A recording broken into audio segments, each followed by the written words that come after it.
Hola, bienvenidos, ¿cómo están? A una nueva entrega de mi canal Mundo Truck, donde estaremos explicando el panel de instrumentos de la Kenworth T800. Hacemos el ingreso a la cabina, encendemos las luces y vamos a empezar a hablar sobre el medidor de la temperatura del aceite. En condiciones normales de operación, el motor debe trabajar dentro de un rango de temperatura de 90 grados centígrados a 100 grados centígrados y convertidos a Fahrenheit de 195 a 212 grados Fahrenheit.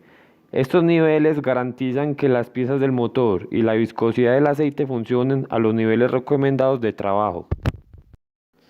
Continuamos con el medidor de la presión del aceite.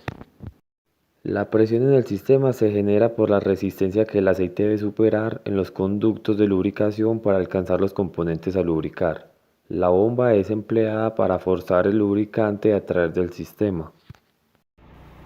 Acá tenemos un ejemplo claro sobre cómo funciona la presión del aceite. Tenemos la revolución a 1500, inmediatamente baja y la presión del aceite va disminuyendo, se ve en el reloj que está a la izquierda.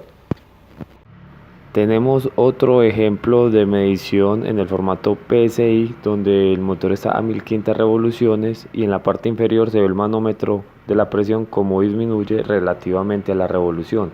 Aumentamos la revolución a 1500, inmediatamente se va subiendo la presión del aceite. Así debería funcionar correctamente. Continuamos con el manómetro del voltímetro. El voltímetro tiene un rango de operación entre 11 voltios a 15 voltios. Normalmente se sostienen en 14 voltios. En caso tal de que supere los 15 voltios o inferior a 11 voltios, se debe hacer una revisión porque hay problemas con el alternador y la cantidad de carga que se le está suministrando a la batería. El voltímetro es un instrumento de medición de la diferencia de potencial o tensión entre dos puntos de un circuito eléctrico. El voltaje no es más que la tensión nominal de la batería, típicamente son de 12 voltios para coches y 24 para camiones. Los alternadores aplicados a la línea pesada normalmente funcionan a voltajes de 24 voltios. Continuamos con el manómetro que nos indica la temperatura del refrigerante del motor. Esta debe de oscilar entre 85 grados centígrados a 95 grados centígrados. Cuando supera los 110 grados centígrados por programación, activa el sistema de fan close que permite la refrigeración. Se debe de tener una constante vigilancia sobre la temperatura del motor, más cuando afrontamos inclinaciones y le exigimos al motor alto rendimiento para evitar unos posibles daños por exceso de temperatura. Si el sobrecalentamiento ha sido grave, los cilindros y los anillos de pistón acaban por perder su sello hermético, agrietamiento de la cabeza del motor. Esto puede ocurrir en algunos motores por un sobrecalentamiento extremo. Algunos puntos, como los asientos de válvulas, pueden agrietarse. Observamos el interruptor de la luz del techo de la cabina, que prácticamente pues es un bombillito que se prende en todo el tablero. Observamos el interruptor del ventilador del motor, más conocido como fan close. El fan close es un ventilador no térmico, tiene un embrague que gira a unas revoluciones determinadas dependiendo de la velocidad de la correa que impulsa la correa del ventilador. A velocidades más altas el embrague girará más rápido, haciendo que el ventilador gire más rápido y sacando más aire a través del radiador. Seguimos con las luces de advertencia. Si el símbolo o luz indicadora del tablero del auto es de color amarillo, nos indica precaución o riesgo. Ahora, si es de color rojo, nos indica que debemos prestarle atención inmediata. Por último, si el símbolo o luz indicadora del tablero del auto es de color verde, se trata de un indicador meramente informativo.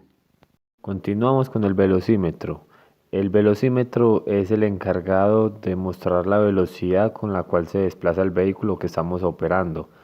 El velocímetro tiene dos unidades de medida. Externamente un número más grande que nos muestra la velocidad del vehículo en kilómetros por hora e internamente con números más pequeños en millas por hora.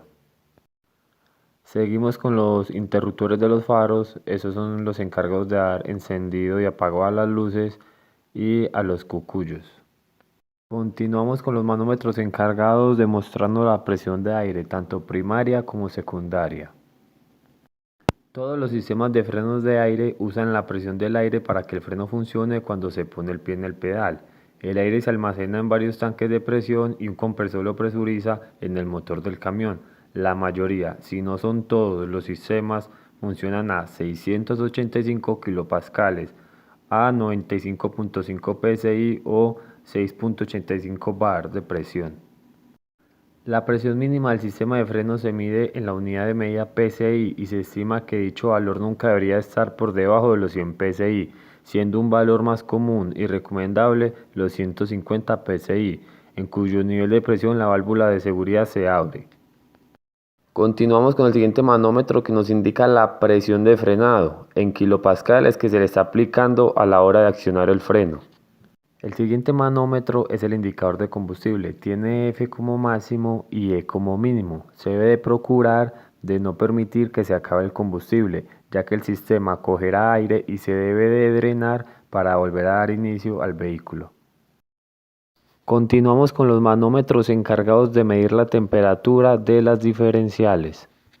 La temperatura normal de las transmisiones diferenciales normalmente es entre 50 grados centígrados y 75 grados centígrados. Entre 20 grados centígrados y 100 grados centígrados, el aceite de la transmisión y el diferencial tienen que fluir en el arranque en bajas temperaturas y continuar con su lubricación en las temperaturas más altas. El manómetro nos indica que la presión máxima permitida son 120 grados centígrados. Tenemos que tener en cuenta que cada manómetro nos muestra la temperatura de cada diferencial y está marcada con una X. Continuamos con el manómetro que nos indica la temperatura de la transmisión. Como máximo nos da un rango de 120 grados centígrados. La temperatura de funcionamiento ideal del fluido de transmisión es de 80 grados Celsius. El sobrecalentamiento ocurre después de que la temperatura supera los 93 grados Celsius y la tasa de falla se duplica por cada aumento adicional de 20 grados después de eso. El funcionamiento de la caja genera fricción que calienta el aceite y la alta presión que lo mueve también. El aceite debe trabajar a temperaturas inferiores a los 120 grados centígrados. Y desde ahí hacia arriba pierde funcionalidades, por las cuales la caja empieza a patinar y se encienden los testigos del tablero. Tenemos el manómetro que nos indica el estado del filtro del aire. La principal función que tiene el filtro de aire de un vehículo es la de retener, en la medida de lo posible, las posibles impurezas que puedan acceder al circuito de admisión de cualquier motor, de forma que se evite la contaminación de la cámara de combustión y el degradado de las paredes de los cilindros. El PTO, también conocido como Power Take Off o PTO por sus siglas en inglés, toma de fuerza, es la tecnología que permite transferir la potencia del motor a un componente auxiliar. Un eje de transmisión, generalmente en un tractor o un camión que utiliza el motor del vehículo para darle poder a un accesorio o a una máquina por separado. Vamos por acá con el radio, la guantera, que es donde se guardan como los documentos. Tenemos por acá la válvula de frenado de estacionamiento, que es la que permite que el vehículo no se mueva cuando se está estacionado. Tenemos el interruptor de las licuadoras del vehículo, enciende y apaga las licuadoras, las estacionarias, el interruptor del freno de motor, enciende y apaga. Y este es el selector de la potencia que se desea. Tenemos también, ya para finalizar, el crucero. El crucero es un sistema que nos permite sostener el vehículo en una revolución determinada sin necesidad de apretar el pedal. Espero que la información brindada en este video sea de gran ayuda para aquellas personas que quieren iniciar en el mundo de los camiones o que se quieren identificar con el panel de instrumentos de la Kenworth T800. No se olvide darle me gusta y seguir mi canal. Espero que les haya gustado y no se pierdan mi próximo video donde estaré explicando cómo operar la caja Eaton Fuller correctamente.